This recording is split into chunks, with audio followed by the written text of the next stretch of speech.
ರೀತಿ ಭಾಷೆ ನಿಮಗೆ ಇಡೀ ದೇಶದಲ್ಲಿ ಸಿಗಲ್ಲ. ನಾನು ಚಾಲೆಂಜ್ ಮಾಡ್ತೀನಿ.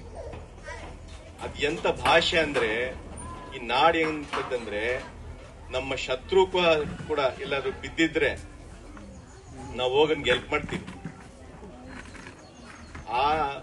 ಇಲ್ಲಿರೋ ನೀರಿನಲ್ಲಿ, ಇಲ್ಲಿರೋ ಗಾಳಿ ಬೆಳಕಿನಲ್ಲಿ ಅದಿರೋದು.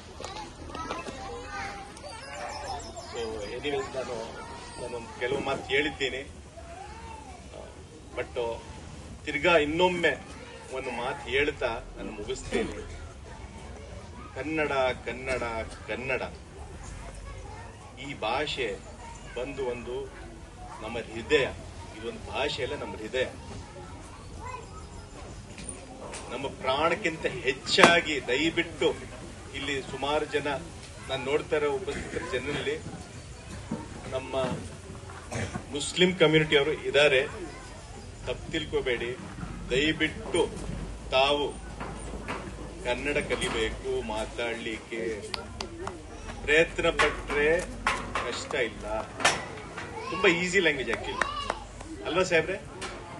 ತುಂಬಾ ಈಸಿ ಲ್ಯಾಂಗ್ವೇಜ್, ತುಂಬಾ ಸಾಧಾರಣವಾಗಿ ನೀವು ಕಲ್ತ್ಕೋಬಹುದು.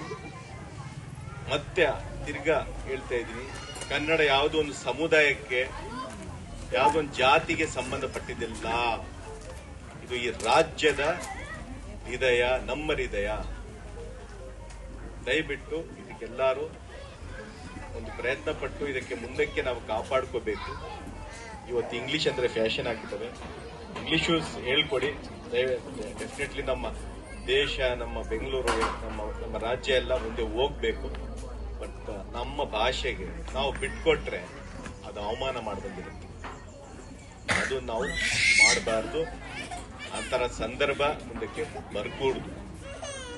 ಇಷ್ಟು ಹೇಳ್ತಾ ಇನ್ನೊಮ್ಮೆ ಎಲ್ಲಾರ್ಗೂ ರಾಜ್ಯೋತ್ಸವದ ಶುಭಾಶಯಗಳ ಹೇಳ್ತಾ ನಮ್ಮ ಮಾತನ್ನು ಮುಗಿಸಿದ್ವಿ.